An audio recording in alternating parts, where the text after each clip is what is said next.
Good day everyone, I am Karilov Armoja and I am the next reporter. And my topic is all about the Department Art Curriculum.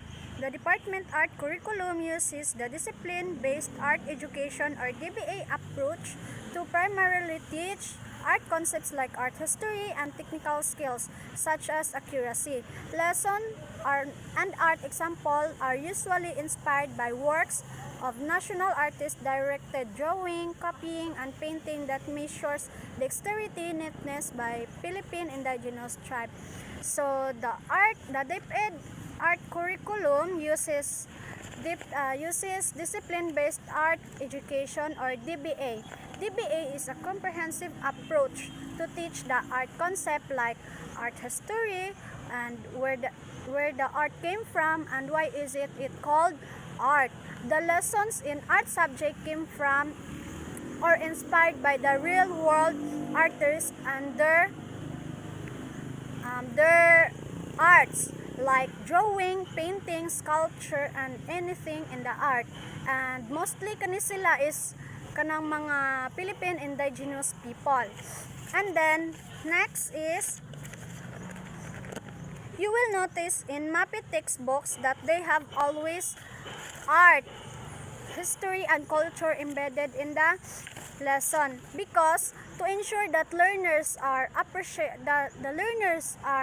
appreciate and preserve their cultural heritage, and also it is integration of indigenous knowledge enhancing Filipino culture.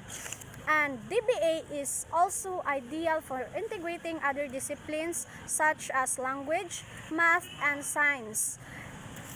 So since DBA is a comprehensive approach, it is ideal for integrating the other disciplines such as language, in math, in science. And assessment is detailed-oriented and usually involves a rubric and a written exam which include art theory, art criticism, and art history. So the assessment of the art subject should be detailed-oriented involving rubrics and written exams. And since we are in the art subject, we look for the project-based output. And to grade it fairly, their artwork, we will have the rubrics to guide us on how to grade their art. And next is imagination and creativity are practiced, although there are sometimes not prioritized in terms of assessment. A discipline-based approach is ideal for students in the higher grades where they are more ready and open to learning facts and history which are not familiar to them. It is also encompasses one of the study habits of mind, which is to understand arts community. In terms of assessment in art subject, it is okay to sometimes to let our students or learners create their own art using their own imagination and creativity.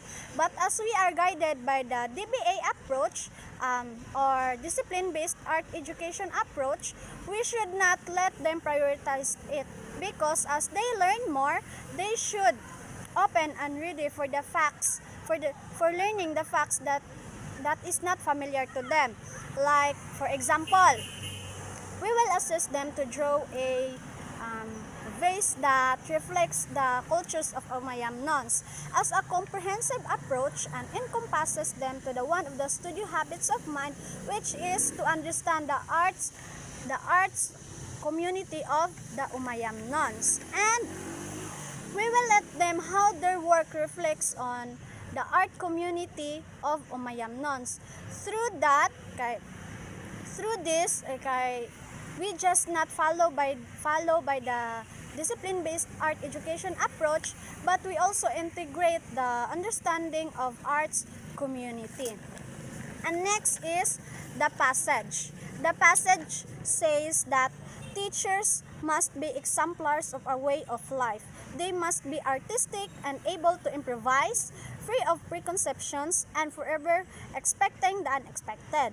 They must be sensitive and receptive to the changes in human nature. So the passage means that the passage tells us that the teacher should be an exemplar or be a role model in terms of behavior and values, and a teacher should be creative and flexible for her or him to cater the learning preferences of his or her learners, and a teacher should be always prepared for the challenges that he or she may encounter inside the classroom, and a teacher should be an open-minded and know how to adapt the human needs and behavior, and as a teacher you must be a innovative. So next is learner-centered approach. So first is, in a learner-centered approach, the teacher acts as facilitator and involves a more spontaneous teaching or open-ended activity that gives more opportunities for student-led exploration, self-exploration, self-expression, and decision making. In a learner-centered approach, the teacher will serve as facilitator to the activities that engages the learner, more on activity, and promotes learner participation as the main focus of learning. And when we say learner-centered approach, we as a teacher will use different methods and strategies to let our learners be centered in learning. Like for example, we will use the inquiry-based strategy to let our learners discover the knowledge on themselves and engage them to that knowledge. Next is the flexibility of a student-centered approach is ideal for younger children who may not have the same way of thinking as adults.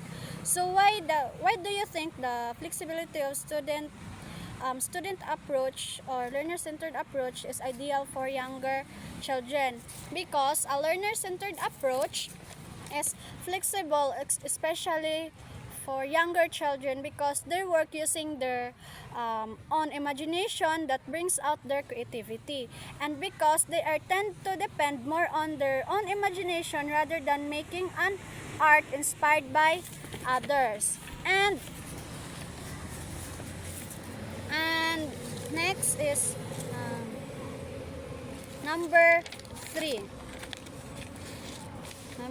Next is the standards are also not time-bound and limited, rather will be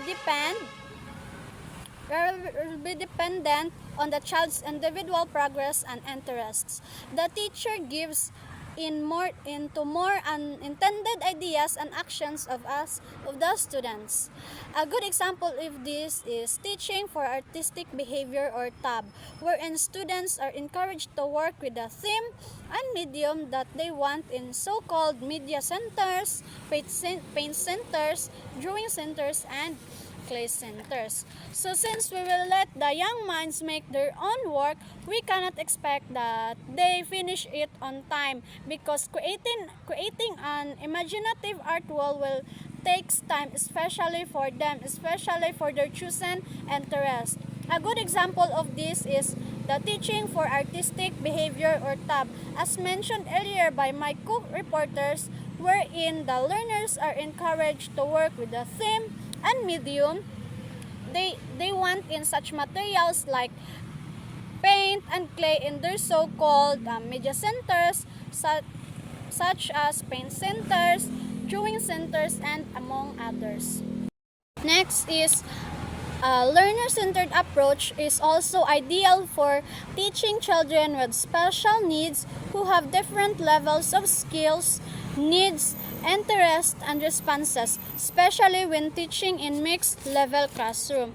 So for us to understand, as a teacher, for us to understand their capabilities and skills of our learners, especially for those who have special needs, the learner-centered approach is ideal for them, because through this, we can assess their level of skills, their needs, and capabilities, especially when teaching in a mixed-level classroom, wherein there are learners that are good and not good in painting and drawing and many more.